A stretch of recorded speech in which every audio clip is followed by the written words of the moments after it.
नेमका कोण आहे ते देखील बघूयात। वाल्मिक कराड परळी नगर परिषदेचा माजी नगराध्यक्ष आहे। वाल्मिक कराड गोपीनाथ मुंडे यांचा समर्थक आहे। 10 वर्षांपासून धनंजय मुंडे यांच्यासोबत तो राष्ट्रवादीमध्ये काम करतोय। धनंजय मुंडे यांच्या अनुपस्थितीमध्ये परळी मतदारसंघात नागरिकांच्या समस्या सोडवण्यासाठी वाल्मिक कराड हा नेहमी अग्रेसर राहिलाय। 307 सारख्या गुन्ह्यात सहभागी असल्याचाही कराडवरती आरोप आहे। सरपंच संतोष देशमुख हत्या प्रकरणात त्याच्या विरोधात केज पोलिसात खंडणी संदर्भातला गुन्हा दाखल करण्यात आलाय।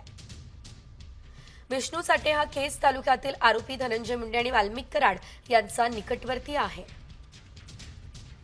धनंजय मुंडे यांचा राजकीय वरदहस्त असल्याने पोलीस कारवाई करत नसल्याचा विरोधकांचा आरोप आहे। तर वाल्मिक कराड नेमका आहे तरी कोण हा प्रश्न सर्वांना पडलेला होता आणि वाल्मिक कराड नेमका कोण हे आपण बघितलं।